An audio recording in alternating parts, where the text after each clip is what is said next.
défendre devant vous, c'est que le calcul, alors, dans un sens qui sera à définir, mais disons l'utilisation d'ordinateurs et surtout l'utilisation d'algorithmes et de langages spécifiques, transforme assez radicalement la manière dont nous faisons de la science. Et nous pouvons dire d'un certain point de vue qu'un certain nombre d'événements scientifiques qui ont eu lieu à la fin du XXe siècle, au début du XXIe siècle, on peut citer pêle-mêle la découverte du boson de Higgs, le séquençage du génome humain, etc., n'auraient pas pu avoir lieu sans cette transformation. Je pense qu'on peut la comparer à un seul événement du passé, qui est la révolution galiléenne, et je vais conclure sur ce point en essayant de vous dire pourquoi.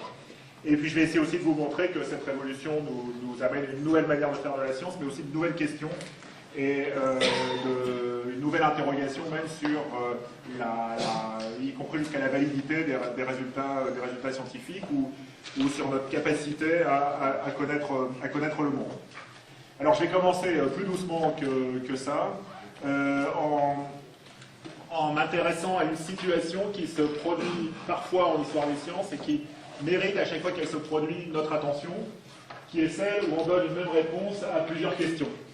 Et quand on donne la même réponse à plusieurs questions qui a priori n'ont rien à voir, c'est souvent qu'on est en train d'assister à une recomposition des questions, une recomposition du paysage scientifique. Donc je vais donner deux exemples. Je pourrais vous poser la question, qu'est-ce qui fait tomber les pommes des arbres, qu'est-ce qui fait tomber les planètes autour du Soleil, et qu'est-ce qui assure la cohésion des étoiles. Et si on avait posé cette question à un chercheur, à un savant ou au Moyen-Âge, bon alors la cohésion des étoiles n'est pas trop une question qu'on discutait au Moyen-Âge, mais disons l'idée qu'il y a un lien entre ce qui fait tomber les pommes des arbres et ce qui fait tomber les planètes autour du Soleil, à supposer qu'on a du Su qui tournait autour du Soleil, mais enfin, disons, le mouvement des planètes. L'idée qu'il y avait un lien entre le mouvement des planètes et le mouvement des pommes n'était pas dans la pensée médiévale. Mais vous savez qu'il y a une seule réponse à ces trois questions qui est... Oui ? La gravité, bravo. Bon. Et de la même manière, on peut poser la question, qu'est-ce que le courant électrique? Quels sont les rayons cathodiques? Ou qu'est-ce qui tourne? Et là, à nouveau, il faut mettre des guillemets autour du noyau des atomes. Ce sont des électrons, voilà. Et pourtant, quand on connaissait déjà l'électricité par le début des rayons cathodiques et on avait une idée au début de la structure des atomes, on n'avait pas du tout l'idée que c'était la même réponse. Et donc quand cette réponse est arrivée, la notion de gravité est un concept qui structure la mécanique, la notion d'électron ou de particule est une notion qui structure l'électromagnétisme et l'atomisme. Enfin, une bonne partie de la physique. Donc on appelle ça un concept qui structure la connaissance. Et en gros, ce que je vais... Ah oui, pardon, excusez-moi. Juste, j'avais oublié ce point. Très souvent, quand on découvre un concept structurant comme ça, on le découvre sur un cas particulier qui est souvent anecdotique. Par exemple, on aurait pu penser qu'on a découvert les électrons en se posant la question qu'est-ce que le courant électrique? Bon, oui, parce que c'est un truc important. Non, c'est une question un peu anecdotique. De quoi sont constitués les rayons cathodiques qui a amené Thomson en 1897 apparemment à proposer l'idée qu'il existe une particule qui s'appelle les électrons, puis après on les a retrouvés ailleurs. Donc un petit peu la génétique de l'idée n'est finalement pas si importante. C'est-à-dire souvent on se découvre ces idées un peu par hasard. Il y a une espèce de sérendipité un peu généralisée ici, où tant qu'on tombe sur un concept structurant un peu par hasard, et après il se met à tout structurer, la porte d'entrée n'était pas si importante. Bien, et donc quel rapport avec la question du jour? C'est que je vais essayer de vous montrer qu'il y a de nombreuses questions auxquelles on apporte aujourd'hui la réponse un algorithme. Donc il y a une question, et puis on répond un algorithme, c'est la réponse à la question. Et ces questions n'ont a priori rien à voir les unes avec les autres, et c'est souvent des questions pour lesquelles on avait donné des réponses imparfaites avant. Et donc c'est en ça que la notion d'algorithme nous apparaît aujourd'hui comme un concept structurant dans le paysage scientifique, et peut-être une nouveauté, c'est qu'elle ne nous apparaît pas comme étant un concept structurant de la mécanique ou un concept structurant de la physique, mais un concept structurant des sciences en général. Et donc ça, c'est pas quelque chose qui est sans précédent, mais c'est quelque chose qui est relativement rare pour être noté. Alors je vais commencer par vous parler d'un problème d'aéronautique. Je me suis dit que vous êtes une université technologique, je vais vous parler de problèmes technologiques qui m'intéressent, des problèmes technologiques qui m'intéressent. Mais avant, ça c'est pas vraiment un problème d'aéronautique, c'est un problème de physique de terminal. Vous avez une masselotte qui est pendue au bout d'un ressort. La masselotte a une masse M et le ressort a une raideur K. Et on se demande quel est le mouvement de la masselotte. Et donc, comme vous avez vu ce matin, la fonction sinus dans l'exposé de Jean d'Ombre, vous devez savoir que la masselotte va osciller selon une fonction sinusoïdale. Et la question, c'est quelle est la fréquence des oscillations. Et donc, il y a une manière de résoudre ce problème que vous avez dû apprendre à l'école et qui est assez bizarre parce que qu'est-ce qu'on voudrait faire? Je sais pas, on pourrait essayer de prendre la masselotte, de la regarder par au-dessus, par en dessous, par devant, par derrière, et on va se dire on va trouver la fréquence des oscillations, mais non, c'est pas comme ça que ça marche. Alors on pourrait bien sûr faire une expérimentation, mais si on expérimente, vous savez que les fréquences, c'est des trucs assez compliqués à mesurer, bon donc ça marche pas trop, et donc il y a une manière de résoudre ce problème, à supposer que vous connaissiez déjà la raideur du ressort et que vous croyez que les équations de la mécanique sont vraies, c'est-à-dire qu'elles aient déjà été suffisamment éprouvées. Eh bien, il y a une manière de faire qui est de modéliser le problème, et on modélise en général ce problème par une équation différentielle, donc ne vous intéressez pas trop aux détails de l'équation si cette équation vous évoque par exemple des mauvais souvenirs, j'espère qu'elle vous évoque de bons souvenirs, mais il se peut qu'elle vous évoque des mauvais souvenirs. Ce qui est important ici, c'est que c'est une équation, c'est-à-dire qu'il y a le signe égal au milieu, donc c'est une proposition, c'est une phrase qui est vraie ou fausse, et qui ici exprime une propriété de la fonction x qui dépend du temps. Et puis si vous savez résoudre cette équation différentielle, eh bien vous trouvez la pulsation qui est 1 sur 2 pi racine de k sur m, et ça vous donne que la fréquence d'oscillation c'est racine de k sur m. Et donc si vous connaissez la masse de la masselotte et la raideur du ressort, vous pouvez calculer comme ça la fréquence des oscillations. Donc souvenez-vous de la méthode, vous avez un problème qui a priori est posé en langue naturelle, éventuellement avec des dessins, donc dessin plus langue naturelle. Vous avez une première phase qui est la mathématisation du problème. Vous remplacez le problème de physique par un problème de mathématiques, vous résolvez le problème de mathématiques, et la solution du problème de mathématiques, c'est la solution du problème dont vous étiez parti, et ça, c'est ce qu'on appelle la méthode scientifique, au moins depuis le XVIIe siècle. C'est comme ça qu'on fait à chaque fois qu'on a un problème. Bien, alors voilà un autre problème, qui est un problème d'aéronautique cette fois-ci. C'est un aéroport sur lequel il y a une seule piste, et il y a deux règles qui expliquent comment on peut exploiter cette piste. Donc la première règle vous dit que s'il y a un avion qui est sur la piste, il peut la quitter en direction d'un garage. Ok? Vous visualisez, il y a un avion sur la piste, hop, l'avion s'en va, il n'y a plus d'avion. Il est dans un garage. Et il y a une autre règle, c'est qu'un avion qui est en vol peut atterrir sur la piste, mais à condition seulement qu'il n'y ait pas d'avion sur la piste. S'il y a déjà un avion sur la piste, le pilote n'a pas l'autorisation d'atterrir sur la piste sur laquelle il y a déjà un avion, pour une raison que vous pouvez peut-être comprendre. Bon, et puis il y a une autre hypothèse que je n'ai pas formulée complètement, qui est une hypothèse de section critique, qui est que deux avions n'atterrissent jamais exactement au même moment. Donc il n'est pas possible qu'il y ait deux avions qui demandent l'un et l'autre une autorisation d'atterrir, puis on se dit, ah bah oui, la piste est libre, alors on autorise le premier, bah oui, la piste est toujours libre, donc on autorise le deuxième, puis ils atterrissent en même temps, donc ça, c'est pas possible. Il y a une section critique, c'est-à-dire que quand le pilote commence à demander l'autorisation d'atterrir, on considère qu'il a déjà atterri, c'est-à-dire qu'un autre pilote ne peut pas atterrir. Bien, et donc la question, c'est combien peut-il y avoir simultanément d'avions sur la piste? Donc, quelle est votre idée? Au maximum 1. Eh bien non, c'est faux. Parce qu'il aurait pu plaire aux ingénieurs qui ont fabriqué la piste de la fabriquer dès le départ avec 1 million d'avions dessus. Donc il manque une information, et je vais vous donner cette information, c'est que le jour où on a construit la piste, il n'y avait aucun avion dessus. La piste, à un moment, il n'y a eu aucun avion, c'était le moment où on a fabriqué la piste. Et en rajoutant cette hypothèse sur l'état initial du système, qui est importante, eh bien, on arrive à cette idée qu'il y a au maximum un avion sur la piste, et donc ça, c'est plus ou moins le genre de spécification que les gens qui font de l'aéronautique sont contents d'avoir.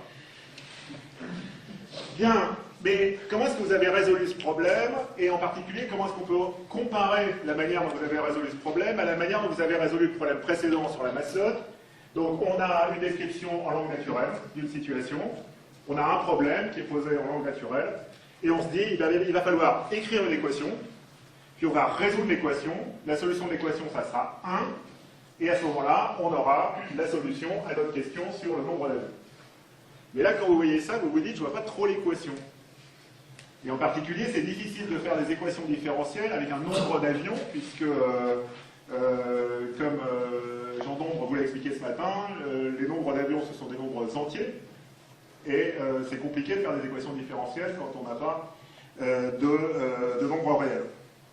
Donc là, on est face à un problème qui, du point de vue de la méthode scientifique, nous met au défi, puisque même si le problème est relativement simple, et même si vous avez trouvé la solution relativement rapidement, eh bien c'est un problème qu'on ne peut pas résoudre par la même manière que les problèmes de mécanique newtonienne. On ne peut pas mettre le problème en équation. Alors, cependant, même si on ne peut pas mettre le problème en équation, on peut le mathématiser, mais il se laisse mathématiser par un objet qui est différent d'une équation. Ce n'est pas un truc avec égal au milieu, et puis quelque chose à gauche et quelque chose à droite. Et l'objet qui permet de mathématiser le problème, c'est un automate. Et alors, c'est quoi un automate? C'est un système qui a des états et il y a des transitions. Et donc ici, je vous ai montré les différents états du système. C'est l'état dans lequel il y a 0 avion sur la piste, il y a l'état dans lequel il y a un avion sur la piste, il y a l'état dans lequel il y a 2 avions sur la piste, il y a l'état dans lequel il y a 3 avions sur la piste, etc. Et puis il y a des transitions qui nous permettent de passer d'un état à un autre. Donc ici, vous avez une transition qui vous permet de passer de 3 avions à 2 avions, de 2 avions à 1 avion ou de 0 avion à de 1 avion à 0 avion. Et ça, c'est laquelle des deux règles? Voilà, c'est la règle qui vous dit s'il y a un avion sur la piste, il peut aller au garage, et donc s'il y a n avions, il y a n-1 avion après que l'avion est allé au garage. Et puis vous avez une autre règle qui vous permet d'augmenter le nombre d'avions, qui vous dit si vous avez 0 avion, vous pouvez passer dans un état qui a 1 avion, mais quand vous avez 1 avion, vous ne pouvez pas aller dans l'état qui est 2 avions, parce que la règle est conditionnelle, un avion ne peut atterrir que s'il y a 0 avion sur la piste. Donc c'est pour ça qu'il y a eu cette condition-là, mais il n'y en a pas de condition qui se trouve ici. Et c'est là où l'hypothèse sur l'état initial est importante, c'est que si on part de cet état où il y a 0 avion, pas de mon fait, c'est-à-dire que... On peut utiliser un algorithme de parcours de graphe qui va nous montrer quels sont tous les états accessibles. Okay. On s'aperçoit ici que les seuls états accessibles, c'est l'état où il y a 0 avion. Et puisque l'état où il y a 0 avion, on peut passer que dans l'état avion, puis dans l'état où il y a 1 avion, sympa. Et puis j'arrive juste pour le commencement. Et là, d'abord, personne ne... Mais non, c'est pas ici. Non seulement c'est pas ici, mais... Alors là... un doute, en fait. Mathématisé par une équation, il se laisse mathématiser par un algorithme particulier qui s'appelle un automate, dans lequel l'algorithme est juste un état et il y a l'exécution de l'algorithme consiste juste à passer dans un autre état et parfois plusieurs transitions possibles, mais finalement on arrive à énumérer tous les états possibles à partir de ça. Bien, alors vraisemblablement, quand vous avez répondu à un avion tout à l'heure, vous n'aviez pas construit l'automate, vous n'aviez pas fait la figure, vous n'avez pas utilisé un algorithme de parcours de graphe pour énumérer tous les nœuds accessibles, tous les états accessibles.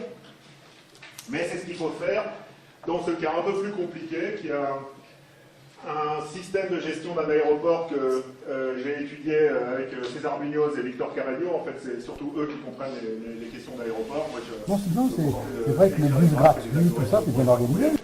Et ici, c'est assez compliqué. Vous avez, enfin, c'est pas très compliqué, mais c'est plus compliqué.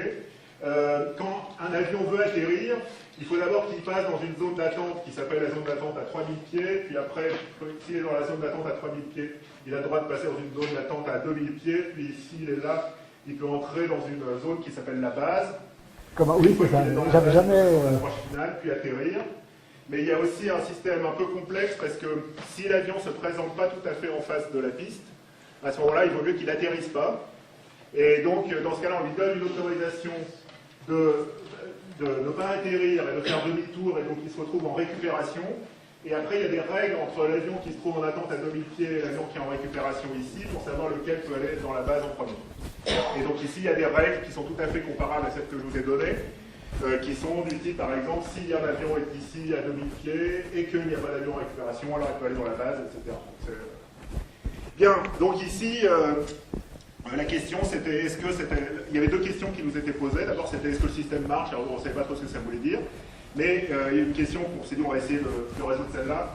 C'était quel est le nombre maximum d'avions qui peuvent être dans le business, si on utilise les règles qui avaient été définies par les experts en aéronautique. Voilà un exemple de règle. Alors, ça dit un appareil peut entrer verticalement dans la zone d'attente à 3000 pieds. Si, voilà, ces trois conditions, il n'y a pas d'avion en récupération à droite, il n'y a pas d'avion qui est en attente à droite, déjà à 3000 pieds, c'est-à-dire qu'il n'y a pas d'avion déjà dans la zone où l'avion veut entrer, il n'y en a pas d'autre qui est là. Voilà, bon. Enfin bref, il y a des règles que vous pouvez lire ici. Ça, c'est la règle numéro 6. Et il y a une vingtaine de règles pour faire fonctionner l'écran. Donc ici, on avait pas 2 états accessibles, on en avait 2000. Et puis en fait, après qu'on a écrit le papier avec César et Victor, ils ont compliqué le système. Ah merci, Jean m'a rapporté le micro. Voilà. Merci. Donc,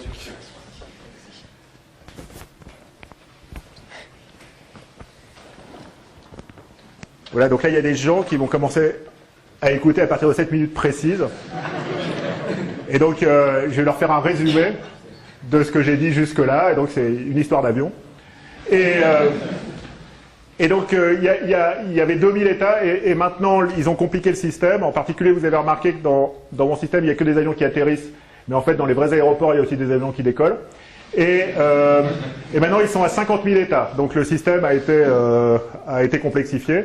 Mais dans tous les cas, on peut les énumérer, exactement comme tout à l'heure. Vous faites un algorithme de parcours de graphe et vous repérez tous les états qui sont accessibles. Et ça nous a permis de trouver une situation de blocage. Alors, c'était une situation assez complexe où il fallait qu'il y ait un avion qui 2 fois de suite manque son atterrissage et passe en récupération. Et on se retrouvait dans une situation où il y avait un avion qui était en attente à 2000 pieds et un avion qui était en attente à 3000 pieds. Alors celui qui était en attente à 3000 pieds voulait descendre à 2000 pieds pour atterrir, mais pour ça il fallait que lui soit parti.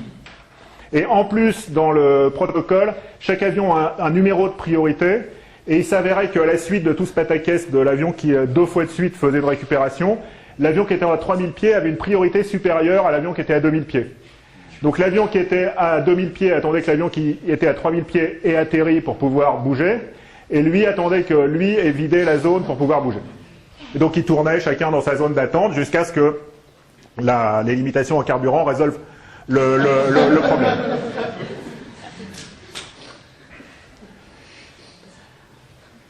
Voilà, donc ça c'était l'exemple, la règle 6. Vous savez, je vous avais dit, elle s'appelait la règle 6, je sais qu'elle s'appelle la règle 6. Et donc ça c'est un petit bout de code qui permettait de décrire la règle 6. Donc vous voyez qu'il y avait 20 règles, et ça c'est la règle 6 dans le cas à droite en fait. Bon, il y avait la règle 6 à gauche, mais je ne sais plus exactement si on avait 20 ou 40. Mais en tout cas, quand on a écrit les règles comme ça, on avait 2 pages de règles, donc il y a 2 pages de code. Et ça résumait un document qui faisait 50 pages et qui était écrit en anglais. Et alors dans le document qui était écrit en anglais, il était assez difficile à lire, il y avait énormément d'exemples, et dès qu'il y avait une situation un peu compliquée, elle était traitée par un exemple. Il n'y avait pas les règles qui étaient exprimées, il disait dans ce cas-là, il faut faire ça, et donc il fallait qu'on devine à partir de l'exemple quelle était la règle. Il y avait aussi 50 pages, parce qu'à chaque fois qu'il rajoutait quelque chose, et ça c'est un phénomène qui est très courant quand on rédige des docs techniques, c'est qu'on est toujours prompt à rajouter des informations, à rajouter des exemples, à rajouter des règles, etc. Mais en général, on ne veut pas effacer ce que les gens ont fait avant nous, parce qu'on ne comprend pas ce qu'ils ont fait, donc on se dit on va le laisser au cas où, on ne sait jamais. Et donc ça augmente la taille du document.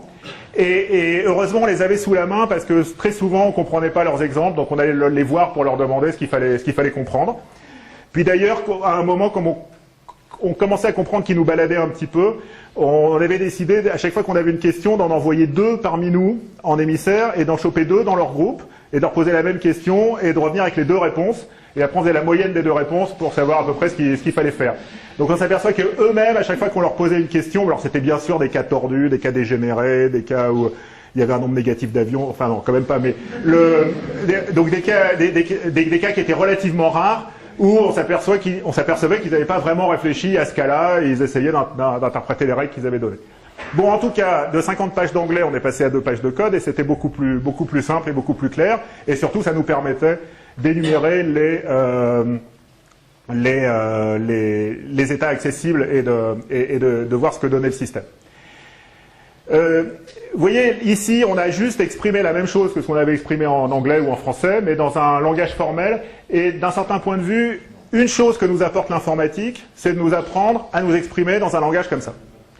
Et ça, c'est indépendamment du fait qu'on puisse exécuter, qu'on puisse simuler, qu'on puisse démontrer des choses, le simple fait de s'exprimer dans un langage relativement précis est un apport de la culture informatique. Imaginez, vous êtes ingénieur en aéronautique, vous n'avez jamais fait d'informatique, vous voulez décrire un processus, vous le décrivez en français, comment vous voulez faire, comment vous allez le décrire. L'idée de le décrire par du code ou par un automate ou par un système de détail de transition est une idée perverse qui n'est que dans la tête des informaticiens. Alors, une chose qui m'a aussi rendu très triste, c'est que quand on a trouvé cette situation d'interblocage, et nos collègues qui faisaient l'aéronautique nous ont dit « Ah mais les copains, là, vous avez une intuition des systèmes aéronautiques extraordinaire ». Alors on a dit on a une intuition de rien du tout, on a juste lu vos règles, on les a rentrées dans un ordinateur, on avait calculé tous les états, on a trouvé une situation de blocage et on vous l'a rapporté. Mais ils n'avaient pas compris en fait la méthode. Pour eux, ils pensaient qu'on avait joué avec des avions en papier pendant des heures jusqu'à trouver la situation de blocage ou quelque chose comme ça.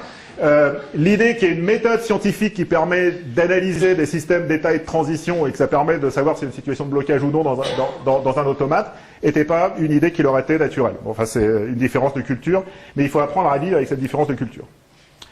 Bien, tout ça pour arriver à la question à laquelle la réponse est un algorithme, et la question c'est qu'est-ce qu'un aéroport, et la réponse c'est un aéroport est un algorithme. Autant la maslotte était une équation différentielle, autant l'aéroport est un algorithme. Bien.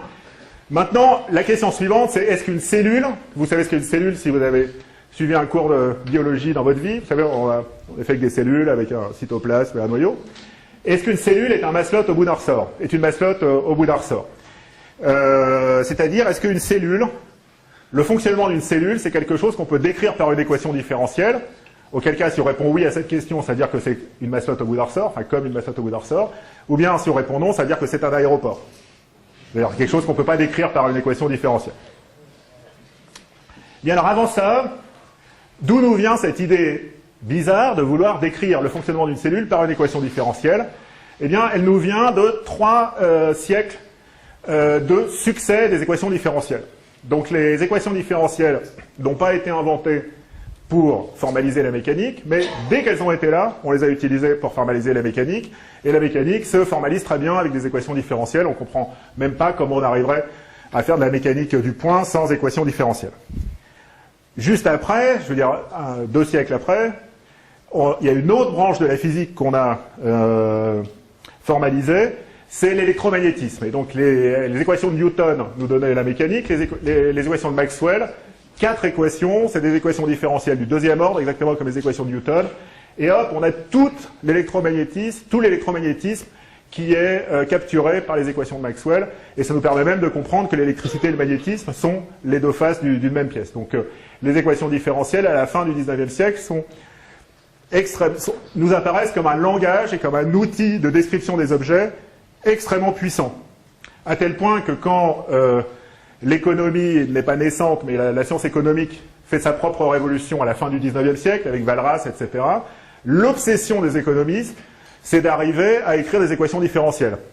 Donc c'est pour ça qu'ils inventent des notions comme utilité marginale, le coût marginal, etc., de manière à pouvoir utiliser eux aussi des dérivés comme Newton et Maxwell, parce que c'est ça le standard de la science. Et donc on peut se poser la question de savoir si les équations différentielles ont eu autant de succès en économie qu'en mécanique ou en électromagnétisme, et je vais laisser cette question à votre sagacité. Bien, donc, c'est assez naturel que, au XVIIIe siècle, quand la biologie est apparue, ou au XXe siècle, quand la biologie cellulaire est apparue, qu'on se dise, bon, exactement comme les économistes, qu'on fasse le même raisonnement, et qu'on se dise, puisque ça a marché en mécanique et en électromagnétisme, essayons de faire avec des équations différentielles pour formaliser la biologie. Et ça ne marche pas du tout. Contrairement aux économistes qui ont réussi, peut-être au forceps, à trouver une notion d'utilité marginale et de coût marginal, on n'arrive pas à trouver une notion d'ARN messager marginal. Donc on n'arrive pas à dériver l'ARN messager par rapport au temps. Bon. Donc ça ne marche pas comme ça. Et moi, quand j'étais au lycée, on disait tout le temps, la biologie, c'est pas une science. Alors comment est-ce qu'on savait si c'était une science? On prenait le bouquin de biologie, comme ça, comme un flipbook, là, et on le parcourait à toute vitesse. On disait, il n'y a pas une seule équation. Alors que dans le bouquin de physique, il y avait des équations partout, donc on se disait, ça c'est une science. Mais la biologie, non. Alors pourtant, le lien qu'il y a entre un brin d'ARN messager et la protéine pour laquelle ce lien code, c'est quelque chose qui est aussi exact, qui est aussi précis, qui est aussi rigoureux que le lien qu'il y a entre la force et la position en mécanique. On n'est pas dans une situation où j'ai beaucoup d'amis qui sont artistes, qui sont cinéastes, etc. Ils me disent le cinéma, c'est un truc humain, c'est un truc jamais ça rentrera dans des équations. Vous voyez, c'est pas une science exacte, c'est approximatif, il faut laisser ça dans un flou, etc. Donc il n'y a pas de place pour les équations. Je dis ok. Mais ici c'est pas le cas. Je veux dire là, l'ARN messager, il est pas, c'est pas une œuvre artistique, il est pas il n'y a pas le flou de l'ARN messager, il y a pas, voilà, non, on n'est pas du tout dans cette situation. L'ARN messager, il code pour une protéine, point. Et vous savez comment l'ARN messager, comment on calcule la protéine pour laquelle un brin d'ARN messager code. Vous prenez le brin d'ARN messager, vous lisez 3 par 3 les bases azotées dont l'ARN messager est formé, et puis à chaque triplet de bases azotées, vous associez un acide aminé, et puis au moment où vous déroulez votre brin d'ARN messager, vous enroulez, vous enfilez des perles sur un collier de protéines, et quand vous obtenez un triplet stop, vous avez fini et votre protéine est là. Et donc vous voyez que la biologie est aussi mathématisable que la physique, mais exactement comme l'aéroport, elle ne se mathématise pas avec des équations différentielles. La transformation de l'ARN messager en la protéine est un processus. Et donc, comme tout processus, il se formalise dans un langage de description d'algorithme. Et ici, c'est un petit exercice qu'on donne en programmation en première année, qui est de prendre la liste des bases azotées d'un brin d'ARN messager, et puis de produire la protéine à la fin. Et d'ailleurs, le fait qu'on le décrive sous la forme d'un algorithme simple et non par une équation différentielle, nous donne une certaine souplesse dans la description. Par exemple, quand tout d'un coup, les biologistes nous disent « Ah non, c'était pas comme ça, c'est pas comme ça la synthèse des protéines », maintenant, il y a un nouveau truc, un nouvel ingrédient qui s'appelle les facteurs épigénétiques qui entrent dans la... c'est pas grave, on rajoute un argument à l'algorithme. Donc on fait un algorithme plus complexe.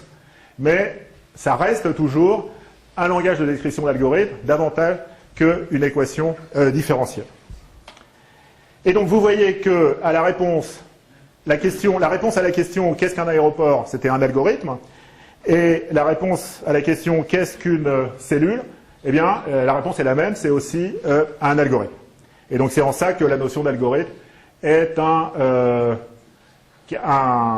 concept qui structure notre connaissance, puisque ça permet de formaliser aussi bien les aéroports que les cellules. Bien, maintenant on peut se poser la question, depuis quand est-ce qu'on formalise des phénomènes naturels ou des phénomènes techniques, des objets qu'on a fabriqués soi-même ou des objets qu'on a trouvés dans la nature, avec des algorithmes. Et bien entendu, tant que vous n'avez pas vu qu'on formalise des objets avec des algorithmes, eh bien, vous ne vous posez pas la question. Dès le moment où vous le voyez, vous vous dites « mais depuis quand on fait ça ?» et vous regardez vers le passé. Et à ce moment-là, vous vous apercevez que depuis Homère, depuis Aristote, depuis la fin du Paléolithique, on utilise ce genre de méthode. Alors, je ne vais pas remonter jusqu'au Paléolithique, mais je voulais insister sur le caractère précurseur de la chimie. Et pour ça, je vous ai donné d'abord un petit algorithme, ici, qui permet de calculer une opération arithmétique. Quelle est cette opération arithmétique, à votre avis? Alors, je vais vous donner une indication, même si vous ne comprenez pas l'algorithme. Vous pouvez voir qu'il y a un signe qui rappelle une certaine opération arithmétique. L'addition, bravo. Donc là, vous notez les nombres comme les hommes préhistoriques, donc pas en notation binaire avec des 0 et des 1, ni en notation décimale comme on faisait au XXe siècle, mais vous notez le nombre n par n bâtons. Et à ce moment-là, le nombre 0 qui existe dans cette notation, il se note juste comme rien. Et donc là, je suis en train de dire, si j'ai 0 plus y, eh bien, je peux juste effacer le plus, et j'obtiens le résultat qui est y. Et alors ici, c'est la règle qui est le plus intéressante. Si à gauche du plus, j'ai un nombre qui est au moins 1, c'est-à-dire il y a un bâton suivi d'un certain nombre de bâtons que j'appelle x, puis que j'ai le plus, puis que là j'ai un certain nombre de bâtons que j'appelle y, eh bien je peux déplacer le bâton de la gauche du plus vers la droite du plus. Et donc là je retrouve x, qui était le nombre de un certain nombre de bâtons qui était ici, peut-être 0, peut-être plus. Après j'ai le signe plus, puis j'ai y auquel j'ai rajouté un bâton. Et donc vous voyez que si ici j'ai 2 plus 2 par exemple, je vais en faire un difficile. J'ai 2 plus 100. Donc j'ai 2 bâtons plus et 100 bâtons. Donc je vais pouvoir appliquer quelle règle? La deuxième, je vais obtenir un bâton plus, et combien de bâtons? 101, bravo. Je peux encore appliquer la même règle, et je vais obtenir rien du tout, plus 102 bâtons. Et là je peux effacer le plus, et il me reste 102 bâtons, qui est la représentation du nombre 102. Voilà, je vous laisse faire le même exercice avec 100 plus 2. J'ai fait 2 plus 100, maintenant je vous laisse faire 100 plus 2. La chose qui est importante dans cette description de l'algorithme de l'addition, de cet algorithme-là de l'addition, qui est l'algorithme le plus bête qui consiste à prendre n cailloux, p cailloux, vous mélangez tout, vous la recomptez, en gros, c'est que c'est ce signe, cette flèche qui se trouve là, qui dit j'ai un truc à gauche, et je le transforme en un truc qui est ce qui est à droite. Et cette flèche, elle n'a rien à voir, par exemple, avec la flèche qui permet de définir des fonctions. C'est quelque chose de tout à fait différent. Mais en revanche, c'est la même chose que la flèche que vous trouvez ici, dont la seule réaction chimique que je sache équilibrer deux têtes, c'est ici vous avez un ensemble de molécules qui d'ailleurs bizarrement se note avec le même signe plus, mais qui ne veut pas dire tout à fait la même chose. Et là, vous avez une réaction qui transforme ça en un autre ensemble de molécules. Et en fait, si vous regardez d'un point de vue historique, il semble que les premiers qui aient utilisé, non pas des équations différentielles, mais un langage d'algorithme pour définir des processus, pour décrire des processus, ça soit les chimistes. Et ça, c'est une espèce une résolution, une énigme, qui est pourquoi, alors que tous les gens qui font l'électromagnétisme, de l'astronomie, de la mécanique, qui étudient les particules, qui étudient les galaxies, tout ça, ils sont d'accord sur le fait qu'ils font la même science qui s'appelle la physique, qui est une science extrêmement diverse. Il n'y a quasiment rien à voir entre quelqu'un qui étudie les quarks et quelqu'un qui étudie les galaxies. Déjà, ils ont des ordres de grandeur, des unités assez différentes. Mais pourtant, ils sont d'accord sur le fait que c'est la même science. En revanche, les chimistes, ça fait 2 siècles qu'on leur dit « mais la chimie est une branche de la physique » et qu'ils disent « non, c'est une science qui est à part ». Pourtant, si vous regardez dans la classification des sciences, c'est les deux sciences, la chimie et la physique étudient la nature avec une méthode qui est relativement la même, qui est la méthode expérimentale. Mais ils ne veulent pas, et ils ont un sentiment d'identité différente. Et une des explications, c'est que les langages qu'ils utilisent pour décrire les phénomènes n'ont rien à voir. Les physiciens, quelle que soit l'échelle à laquelle ils travaillent, ils utilisent essentiellement des équations différentielles, puis après des opérateurs et des trucs comme ça, mais les chimistes, non, ils ont un langage à part qui est un langage de description de processus qu'on appelle des réactions chimiques. Alors ce langage de description de processus, on l'utilise aussi en grammaire. Et ici, autant la chimie a un caractère précurseur, et l'autre précurseur, l'autre science dans laquelle il y a un caractère précurseur de description algorithmique des phénomènes, c'est la grammaire. Donc, si vous avez déjà écrit un programme informatique, on vous a sans doute fait écrire un programme qui a un cadavre exquis, qui tire des mots au hasard et qui forme une phrase. Mais si vous tirez des mots au hasard, ça ne fait pas une phrase. Il y a des règles de grammaire qu'il faut respecter. Et donc ici, je vous ai donné 3 règles de grammaire, et ça permet, en appliquant ces règles de grammaire, de faire un cadavre exquis qui va vous donner des phrases qui seront tout le temps grammaticalement bien formées. Alors voilà comment marche le jeu. On part avec S, ici, et on va essayer de transformer S avec l'une de ces règles. Donc, quelle règle vous proposez d'utiliser? La première, bravo. Donc, S se transforme en GN-GV. Si vous avez fait de la grammaire, ça vous dit?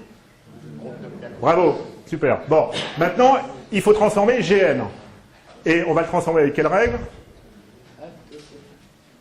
Avec la deuxième, donc du coup ça fait NP-GV. NP maintenant c'est lui qu'il faut transformer, et là, nouveauté, il y a 2 règles possibles.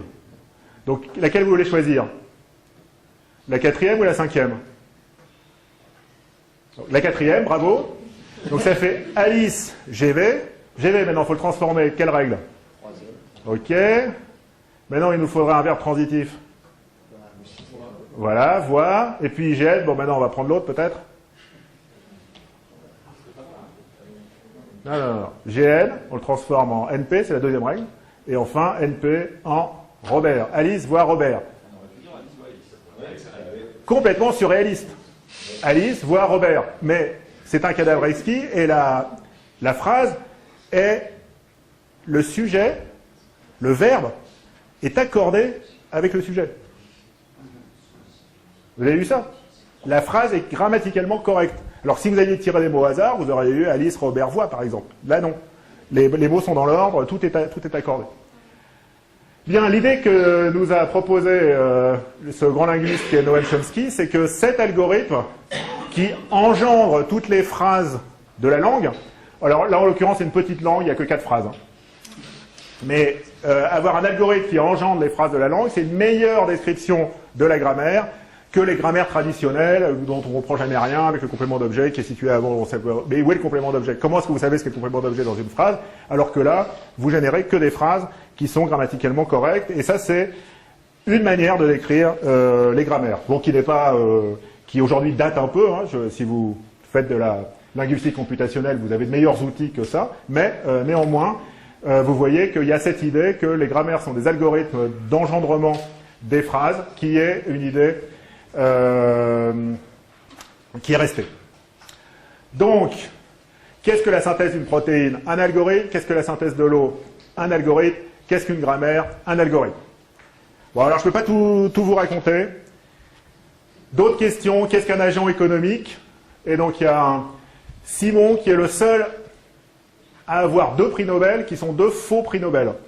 Donc Simon a eu à la fois le prix Nobel d'économie, qui comme vous le savez est un faux prix Nobel, et comme il n'y a pas de prix Nobel d'informatique, il y a un prix qui s'appelle le prix Turing, dont Jean vous a parlé ce matin. Turing, pas le prix Turing, mais Turing. Et voilà, et donc Simon a eu le prix Nobel d'économie et le prix Turing pour la même idée, c'est que les agents économiques sont des algorithmes.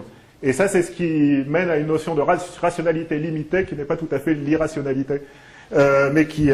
voilà, regardez dans Wikipédia. D'autres questions. Qu'est-ce qu'une démonstration mathématique?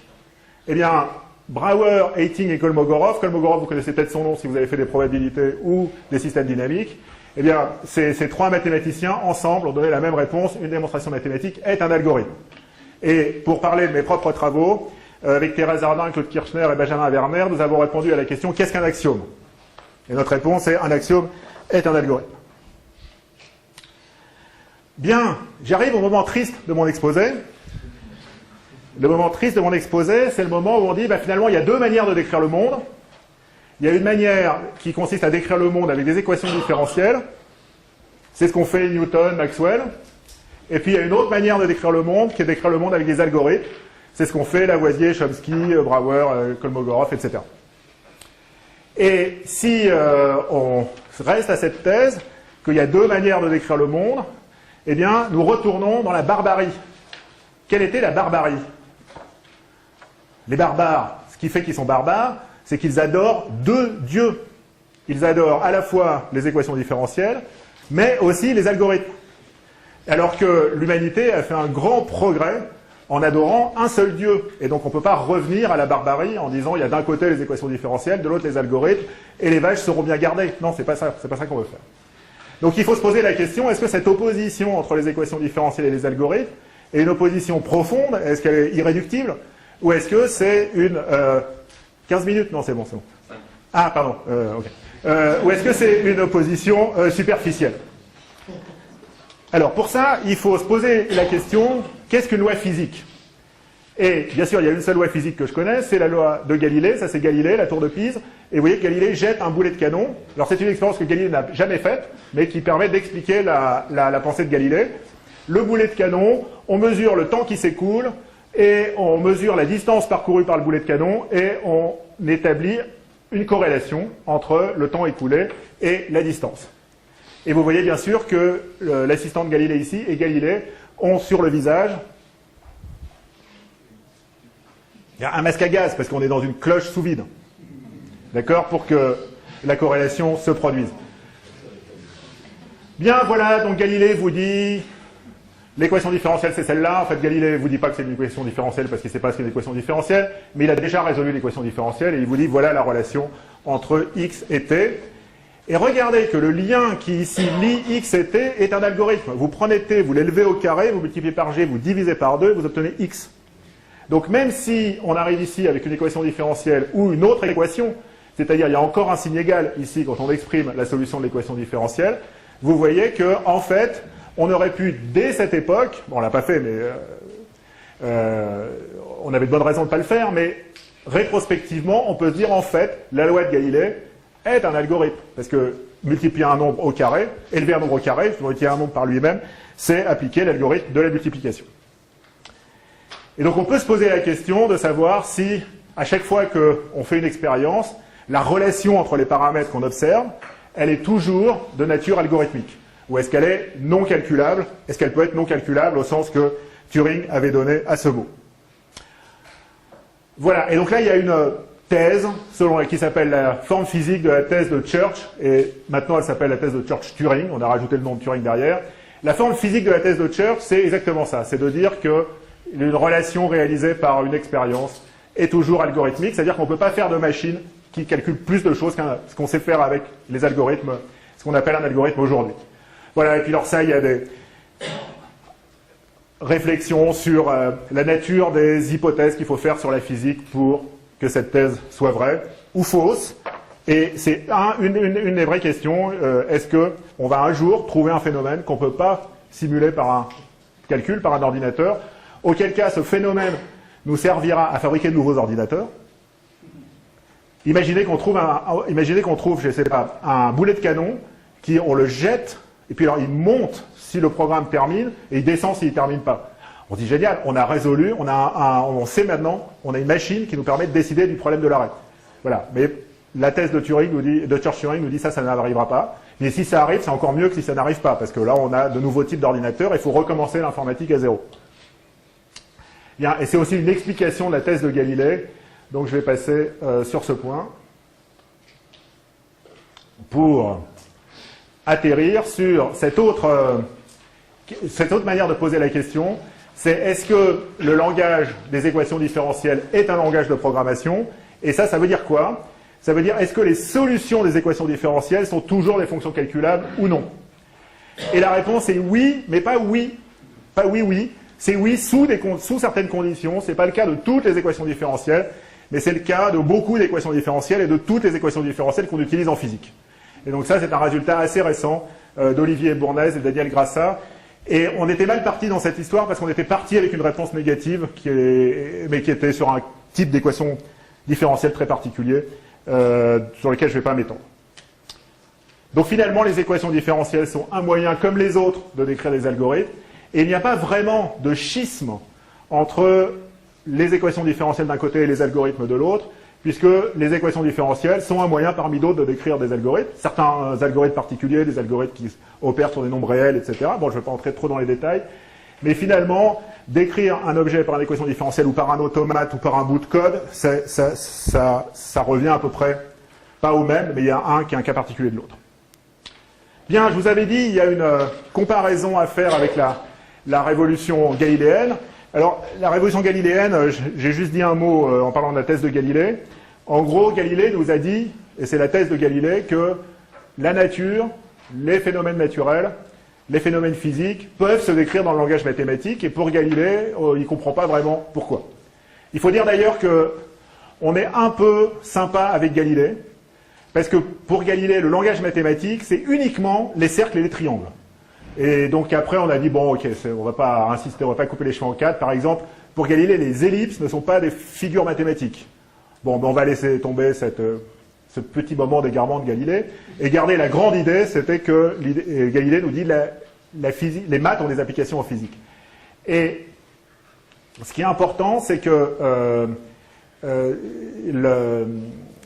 oui, je ne vais pas vous le dire tout de suite parce que ça va spoiler la fin.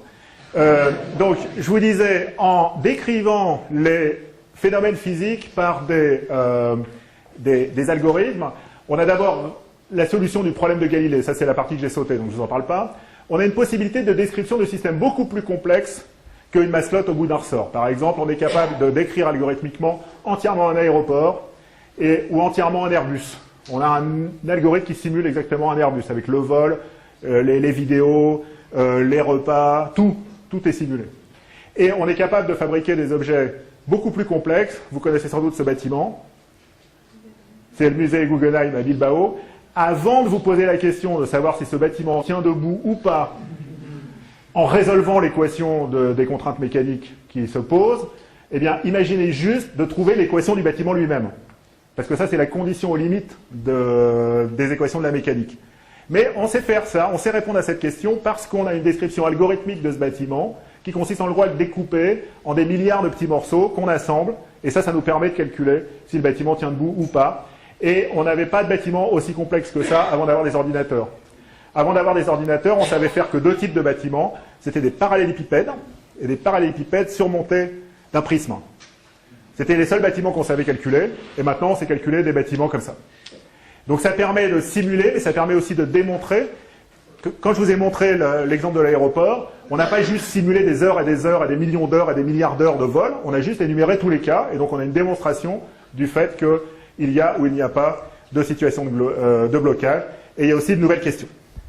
Donc il y a une question historique qui se pose, c'est pourquoi, alors qu'on a des algorithmes depuis 5000 ans, cette révolution a lieu aujourd'hui, et c'est ça qui va nous montrer l'analogie avec la révolution galiléenne, c'est que ce n'est pas une révolution des algorithmes, c'est une révolution du langage dans lequel on exprime les algorithmes. Et des langages de programmation, on n'en a que depuis 70 ans. Donc ce n'était pas le fait d'avoir un concept d'algorithme qui nous a permis de transformer, plus que 9 minutes, c'est ça ? D'accord. Ce n'est pas d'avoir un concept d'algorithme qui nous a permis de transformer la science ainsi, mais c'est l'apparition de langage, l'expression d'algorithme, et c'est vraiment cette notion de langage qui, comme dans la révolution galiléenne, est au cœur de la transformation des sciences aujourd'hui. Bien, pour conclure, 4 petites questions. Je vous ai dit, pas de boson de Higgs sans algorithme, pas de séquençage du génome sans algorithme. Le boson de Higgs, vous savez, la quantité de données qui ont été accumulées pour le trouver. Donc vous savez ce qu'est un kilo-octet, un octet c'est un caractère, un kilo-octet c'est une page, un mégaoctet c'est un livre, un gigaoctet c'est la bibliothèque que vous avez chez vous, 1000 volumes, un téraoctet c'est la Bibliothèque nationale de France, 1 million de volumes. En fait il y en a 14, mais on ne va pas la chipoter. Okay. Bon, un million de bibliothèques nationales, ça s'appelle un pétaoctet, et le CERN a accumulé 15 pétaoctets, c'est-à-dire plusieurs milliers de bibliothèques nationales. Donc vous allez à Paris, vous prenez les 4 tours de la Bibliothèque nationale, vous en prenez 4000, et là vous avez la taille des données qui ont été accumulées pour découvrir le boson de Higgs. Donc vous voyez qu'on peut difficilement faire ça avec un cahier de manip de 96 pages, même en écrivant petit. Bien, cependant, cette révolution nous pose de nouvelles questions à laquelle l'épistémologie traditionnelle a peu répondu. Je ne dis pas qu'elle ne s'est jamais posé la question, mais elle a peu répondu. Alors la première question, c'est la taille des théories. Les équations de Newton, c'est 2 équations, les équations de Maxwell, c'est 4 équations. Sur une page, vous pouvez mettre et les équations de Newton et les équations de Maxwell. Donc elles ne prennent pas plus d'une demi-page chacune. Un modèle du climat, ou même un truc qui permet de prédire la météo le lendemain, ça fait des millions de lignes de code. Donc là, on passe de 2 lignes à 1 million de lignes. Et ça, c'est la théorie qui décrit la manière dont fonctionne l'atmosphère. Et ça, c'est la théorie qui décrit la manière dont fonctionnent tous les systèmes mécaniques. Donc, qu'est-ce que ça veut dire une théorie d'1 million de lignes? Ça, on ne sait pas. C'est quelque chose de complètement nouveau. On n'avait jamais vu de théorie qui avait cette taille. On avait parce qu'on n'avait pas les cahiers pour les écrire, c'est tout. Hein. Donc c'est la deuxième, c'est la différence entre prédire et expliquer. Demain, à Amiens, il fera, on est où là? 12 degrés. Alors, un bon scientifique vous dit, mais pourquoi 12? Pourquoi pas 11? Eh bien non, la question n'a pas de sens.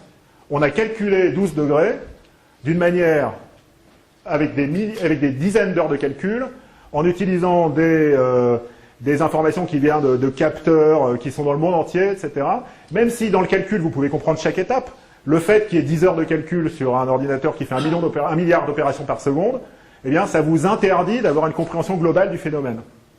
Et ici, à son inverse, pourquoi est-ce que nous croyions par le passé qu'une théorie devait expliquer quelque chose?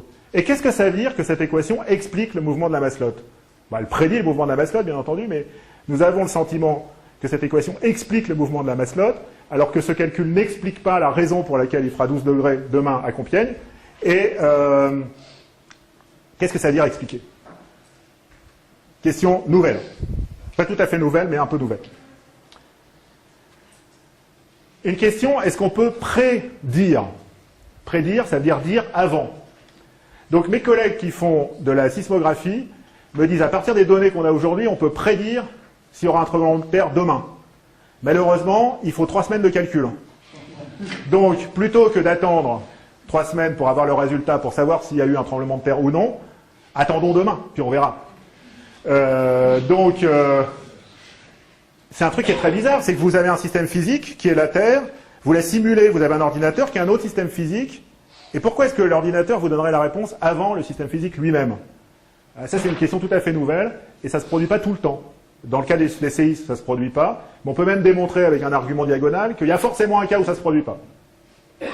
Et puis, je vais conclure avec la 4e question, et puis là, j'aurai vraiment fini. Qu'est-ce qu'une bonne théorie? Alors, c'est très compliqué, il faut que je vous explique la moitié de l'histoire de la philosophie des sciences pour poser cette question.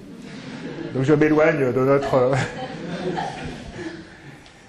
Ce qu'on vous a appris à l'école, c'est qu'une bonne théorie, il faut d'abord qu'elle fasse des prédictions. S'il n'y a pas de prédiction, il n'y a pas de théorie. Donc ça s'appelle la réfutabilité, ou la falsifiabilité. Et après, il faut que ces prédictions, il ne suffit pas de faire des prédictions, il faut qu'elles soient en accord avec les observations. Et ça s'appelle la non-réfutation. Mais, donc une théorie qui est réfutable et pas réfutée est une bonne théorie. Et maintenant, prenez un système, une théorie algorithmique qui fait 1 million de lignes. Ça s'appelle un modèle. Et un modèle, il peut y avoir jusqu'à 1000 paramètres, ou 10 000, ou 100 000. Ça serait quand même pas de chance si parmi les combinaisons, toutes les combinaisons possibles de ces 1000 paramètres, il n'y en avait pas une qui expliquait les phénomènes. Il n'y en avait pas une qui mettait le modèle en accord avec les phénomènes. Donc, a posteriori, c'est assez facile de faire dire ce qu'on veut à un modèle en variant les paramètres. Et donc ça veut dire qu'il y a un nouveau critère de qualité. Si vous avez un modèle qui est AX2 plus BX plus C, en choisissant A, B et C, vous êtes toujours capable d'expliquer 3 observations. Il faut 4 observations pour tester. Si votre théorie elle est juste été sur 3 observations alors qu'elle est AX2 plus BX plus C, c'est pas une bonne théorie. Elle n'a pas vraiment été testée. Pour qu'elle soit testée, il faut qu'elle soit testée sur davantage d'observations qu'il n'y a de paramètres. Et ça, c'est une nouvelle notion. En particulier, c'est très difficile de l'établir quand il y a un nombre infini de paramètres. Je vais conclure là-dessus avec une belle citation. Il faut toujours terminer sur une citation, ça donne un mieux-disant culturel à l'exposé. Et la voici. Merci.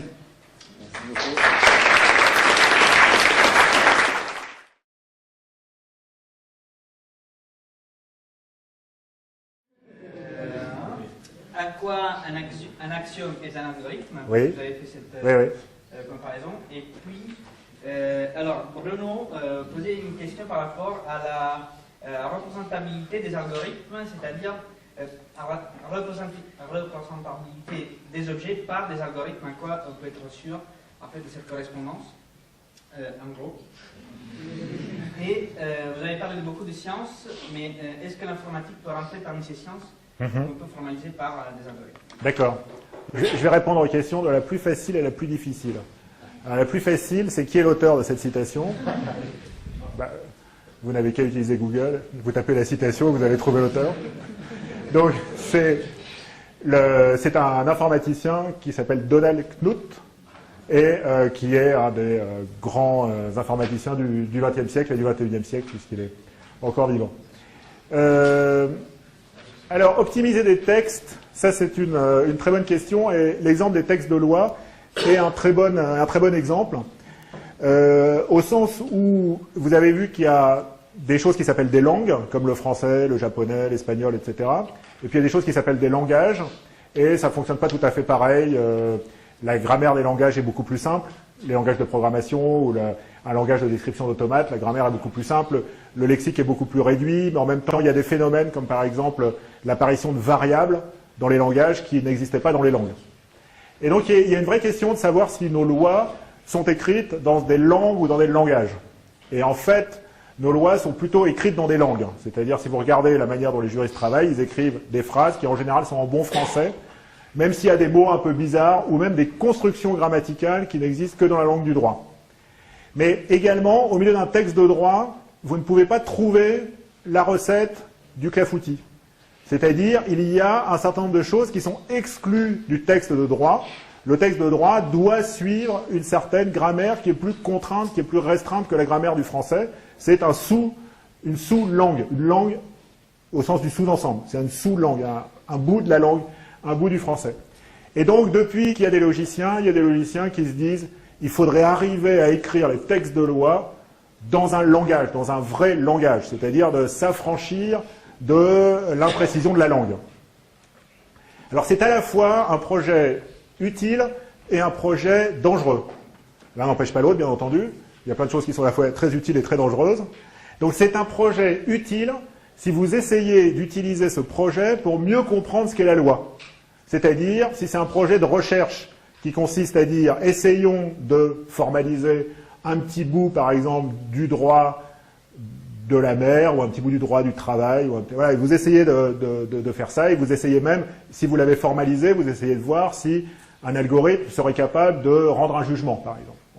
Alors c'est un projet dangereux également, au sens où si vous croyez bêtement que vous avez réussi alors que vous n'avez pas réussi, et que vous envoyez des millions de personnes à l'échafaud, puis que vous dites ensuite « Ah, finalement, on avait mal formalisé, finalement, c'était pas ça qu'il fallait faire », c'est embêtant, surtout pour ces personnes-là.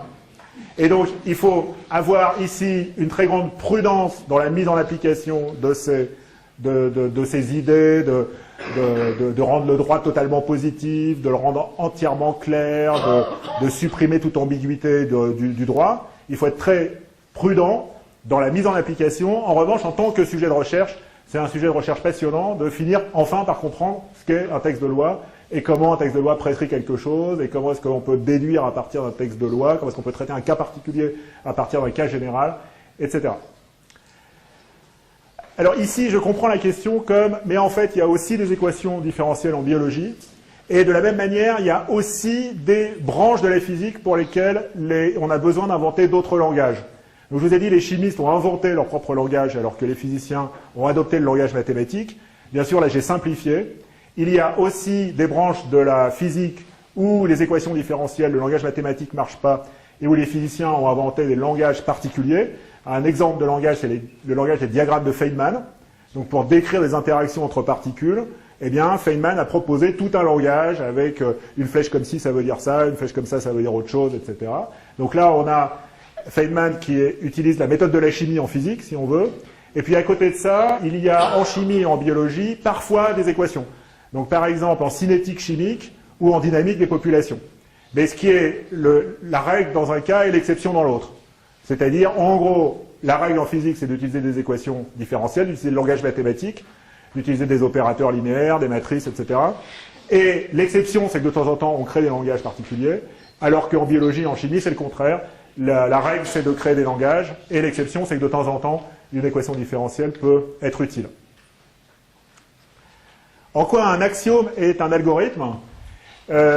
Donc, si vous regardez sur ma page web, vous allez trouver les transparents de cet exposé, et juste en dessous, les transparents d'un autre exposé, qui vous montre comment on peut remplacer tous les axiomes de l'arithmétique par des algorithmes. Alors, je vais juste vous donner un exemple simple. Un exemple simple, c'est qu'il y a un axiome de l'arithmétique, si je trouve une craie, ici.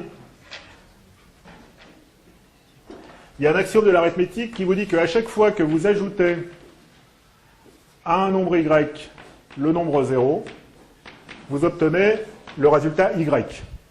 Et ça s'appelle le premier des axiomes de l'addition. Et il y a deux axiomes de l'addition dans les axiomes de l'arithmétique. Les axiomes de l'arithmétique, en gros, il y en a 7. Et parmi ces 7 axiomes, il y en a 2 qui servent juste à définir l'addition. Et voilà un des axiomes.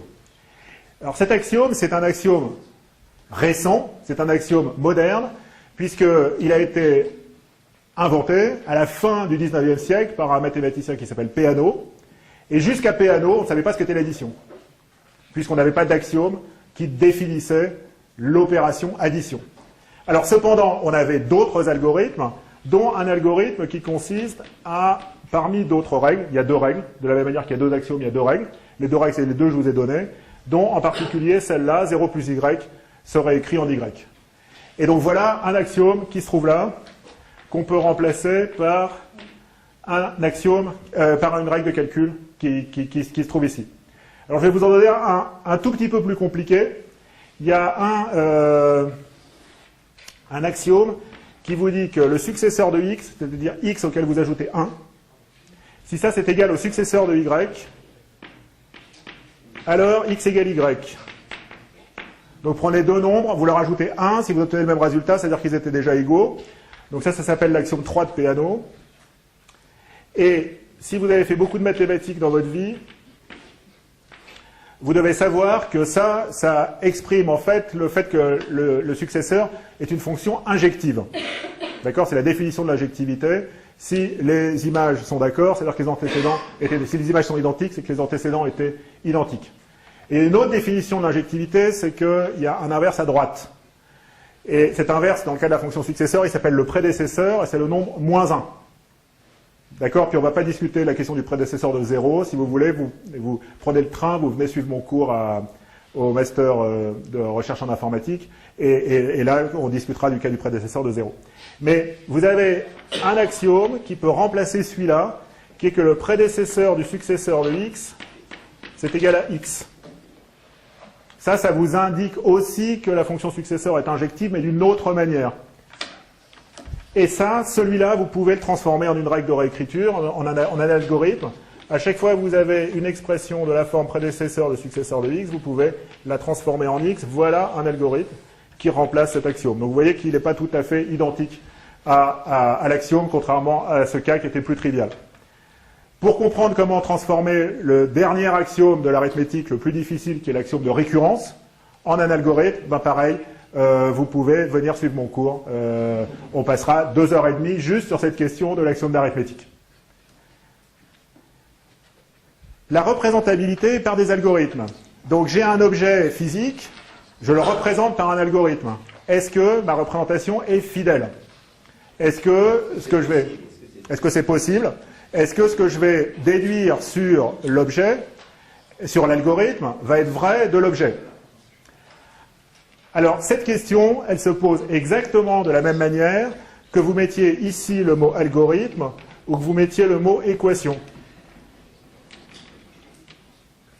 C'est d'ailleurs une des objections qui est faite à Galilée au moment de la mathématisation de la physique. Justement, la question était par rapport à la biologie et par rapport à la représentabilité des organes.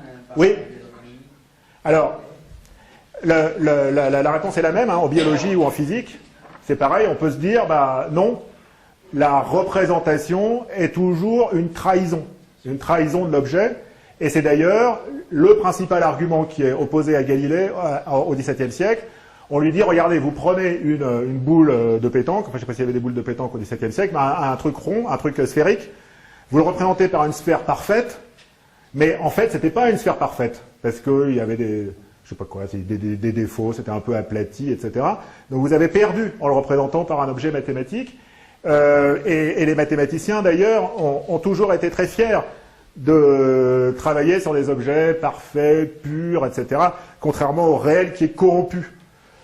Donc vous devez savoir qu'une droite, par exemple, est infinie à un bout et elle est infinie à l'autre. Et tout infini qu'elle soit, elle est infiniment fine. Ben, bien sûr, il n'y a pas d'objet physique qui soit infini dans une dimension et puis zéro dans l'autre. D'accord? Donc si vous prenez un bâton, non seulement il est épais, mais en plus il est fini. Donc elle n'est pas une droite. Mais alors c'est justement la question de savoir ce qu'on gagne et ce qu'on perd en passant de l'objet à l'abstraction, et c'est la même qui se pose qu'on modélise un atome par un opérateur dans un espace de Hilbert, ou qu'on modélise le mouvement de la masselotte. Peut-être mon ressort n'avait pas exactement une raideur K, peut-être qu'il n'était même pas exactement linéaire. Bon voilà, donc je l'ai modélisé comme ça. Et ça veut dire qu'il faut à la fois être tout à fait conscient du fait que ce qu'on obtient des résultats d'une simulation, ou des résultats d'un calcul, ou des résultats d'un raisonnement, et on n'est jamais absolument sûr que ça sera comme ça dans la réalité. Et puis, à l'inverse, c'est seulement parce qu'on accepte de trahir l'objet, de l'abstraire, qu'on est capable de le comprendre. Et donc cette dialectique, elle existe tout le temps. Donc si vous croyez dur comme fer que parce que vous avez démontré... Vous savez, c'est le Titanic qu'on avait démontré qu'il était insubmersible. Bon, voilà. Bon, il y a un moment, il faut peut-être remettre en cause les hypothèses qui nous ont permis de démontrer que le Titanic était insubmersible. Et puis, vraisemblablement, on avait un mauvais modèle du Titanic. On avait un modèle du Titanic dans lequel il était impossible de percer 2 compartiments à la fois. En fait, si. Voilà, c'était une mauvaise hypothèse qu'on avait faite sur le Titanic. Bien, c'est pas grave, on a corrigé les hypothèses, et puis pour le paquebot suivant, il n'a pas coulé, donc on a pu progresser. Mais, donc il ne faut pas avoir une confiance excessive dans les algorithmes, ni dans les équations, ni dans les espèces de Hilbert, mais on n'a rien d'autre. Donc si on veut comprendre le monde dans lequel on est, c'est une question qui se pose par exemple en aéronautique. On démontre que les algorithmes sont corrects, mais les autorités de régulation nous demandent quand même de les simuler. On leur dit, on n'a pas besoin de simuler, puisqu'on sait le résultat de la simulation. Ils nous disent, non, faites simuler quand même. Puis on simule, puis on se dit, ah oui, finalement, ça marchait pas si bien. Ou, voilà, on s'était trompé dans la spécification, on s'était trompé dans la modélisation. C'est des choses qui arrivent aussi. Donc c'est pour ça qu'il faut garder une forme de modestie, mais également comprendre que c'est un problème qui se pose sur la science en général, qui n'est pas spécifique aux algorithmes. Donc par exemple, si vous croyez dur comme fer que l'AMR produit des protéines sans introduire un facteur aléatoire, les facteurs épigénétiques, etc., vous êtes dans l'erreur. En même temps, si vous voulez un peu comprendre ce qui se passe dans la production et le repliement des protéines, il faut bien abstraire, peut-être il faut abstraire en gardant les propriétés épigénétiques, ou peut-être il faut abstraire en gardant une part d'aléa, que vous allez modéliser d'une certaine manière qui sera sans doute imparfaite. Mais voilà, c'est la dialectique de l'objet et de sa représentation. Alors enfin, l'informatique est-elle une science? Alors, on va prendre un petit peu de temps pour répondre à cette question, puisque... Oui, ça suffit, bien sûr. Donc j'ai 2 minutes, et on va commencer par essayer de définir le mot science. Donc, une science est une discipline dans laquelle on établit que certains énoncés sont vrais. Par exemple, E égale MC2, c'est vrai. D'accord? Et ça s'oppose à quoi? Ça s'oppose à la technique dans laquelle...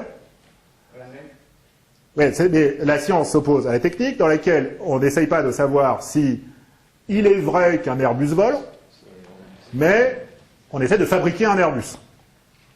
Donc, dans un cas, on essaie de savoir qu'une proposition est vraie, un énoncé est vrai, dans l'autre cas, on essaie de fabriquer un objet. Et vous voyez la différence entre la science et la technique dans son rapport à l'erreur. Qu'est-ce qu'un bon médecin? Est-ce qu'un bon médecin est... je vais d'abord vous poser la question, qu'est-ce qu'un bon mathématicien? Est-ce qu'un bon mathématicien est un mathématicien qui sait que la quadrature du cercle est insoluble? Ou est-ce que c'est quelqu'un qui essaye de toutes ses forces de résoudre la quadrature du cercle? C'est un bon mathématicien, la quadrature du cercle est impossible. Et quand Lindemann nous a montré que la quadrature du cercle est impossible, c'était un progrès extraordinaire. Un bon médecin, ce n'est pas quelqu'un qui sait que le paracétamol ne soigne pas le cancer. C'est quelqu'un qui, quand vous avez un cancer, fait tout ce qu'il peut pour vous soigner. Et un bon médecin, c'est un médecin qui vous soigne. C'est pas un médecin qui vous dit « j'ai démontré que votre maladie est incurable ».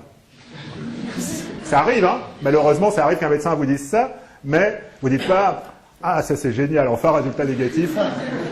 Non. Vous dites, ok, le médecin vous dit, le paracétamol va pas marcher, vous dites, bah oui, bah quoi, alors qu'est-ce qui va marcher? Ce qui est important, c'est de savoir ce qui va marcher, pas ce qui marche pas. Alors qu'en mathématiques, savoir ce qui marche pas, c'est ce qu'il y a de mieux. Hein. C'est vraiment le mec plus ultra des résultats, c'est les résultats négatifs. Donc, est-ce que la science, est-ce que l'informatique nous permet de savoir que certains énoncés sont vrais, ou est-ce qu'elle nous permet de fabriquer des objets? Est-ce que c'est une science ou une technique? Et en ça, on est obligé de répondre les deux. En informatique, nous apprenons par exemple qu'il n'existe pas d'algorithme qui permet de trier une liste en temps linéaire. L'algorithme optimal est en n log n. Donc il n'y a pas d'algorithme en n. Et ça, c'est quelque chose dont on établit la vérité. Et donc en cela, l'informatique est une science. Mais l'informatique est aussi une technique, parce que l'informatique aussi fabrique des programmes, des ordinateurs, etc. Et c'est une technique très particulière, puisque c'est pas forcément la première, mais c'est une des rares techniques où on fabrique autant d'objets qui ont une masse nulle. La technique, souvent, fabrique des objets qui ont une masse, comme un Airbus, par exemple. Mais nous fabriquons des objets qui ont une masse nulle, comme des programmes. Ce ne sont pas des objets matériels, ce sont des objets immatériels, mais c'est quand même de la fabrication. Et donc, c'est une technique. Et donc, on est obligé de répondre, l'informatique est à la fois une science et une technique. Est-ce que c'est nouveau? Pas tout à fait. La thermodynamique, vous avez sans doute appris qu'il y a un beau principe de la thermodynamique, etc. Le deuxième principe de la thermodynamique. Et que ce beau principe de la thermodynamique, il sert entre autres choses à avoir des applications concrètes qui n'intéressent personne, comme faire des machines à vapeur. En fait, si vous regardez le papier de Carnot, où Carnot introduit le deuxième principe de la thermodynamique, il s'appelle « Comment faire des machines à vapeur ». Donc, le lien entre science et technique qu'aujourd'hui on présente comme étant tout à fait séparé, avec d'un côté une quête scientifique presque spirituelle, totalement détachée des contingences matérielles, et de l'autre côté, des gens qui fabriquent des objets en utilisant les beaux résultats que les scientifiques ont produits, c'est une vision totalement fausse.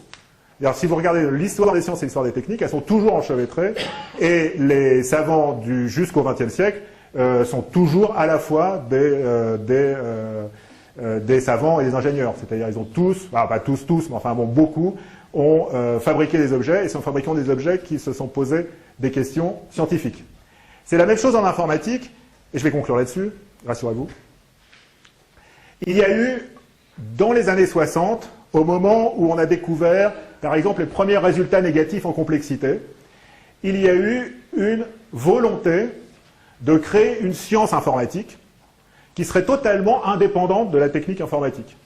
Donc, vous êtes trop jeune pour ça, mais moi j'ai eu des profs qui me disaient « je n'ai aucune idée de où se trouve le bouton marche arrêt sur mon ordinateur, mais je sais démontrer que les algorithmes, blablabla, etc. » Je disais « merveilleux, ça a l'air d'être formidable. » Et en fait, cette science qui tournait le dos à la technique, et qui tournait le dos à la technologie, enfin, je ne sais pas la différence entre technique et technologie, donc prenez le mot que vous voulez, cette science qui tournait le dos à la technique, elle s'est desséchée. Elle s'est desséchée pourquoi? Parce que tout d'un coup, il y a eu par exemple des ordinateurs parallèles, et on s'est dit, tiens, on va inventer des langages de programmation pour les ordinateurs parallèles. Et mes collègues qui faisaient de l'informatique théorique et qui réfléchissaient toute la journée au langage de programmation, ça leur avait pas traversé l'esprit de faire un langage de programmation qui permette de parler de deux processus à la fois. Et alors, c'est empiriquement, c'est de la technique qui est venue cette notion de langage de programmation parallèle, jusqu'à ce que les théoriciens des langages se disent, là on est en train de nous voler notre travail, donc ils disent, non mais la grande idée dans la théorie des langages de programmation aujourd'hui, c'est le parallélisme. Mais vous voyez que cette notion de parallélisme, elle est venue dans la théorie des langages de programmation parce qu'il y avait des ordinateurs parallèles. Donc si vous vous coupez de la technique, eh bien vous ne pouvez pas avoir une vraie problématique scientifique. Et c'est vrai en thermodynamique et c'est vrai en informatique comme ailleurs. Donc, à la question, est-ce que l'informatique est une science ou une technique? Il y a une différence entre les sciences et les techniques, mais il faut comprendre que ça n'a rien d'extraordinaire que l'informatique soit les deux à la fois. C'est le cas de beaucoup de disciplines technoscientifiques. Merci beaucoup. Merci.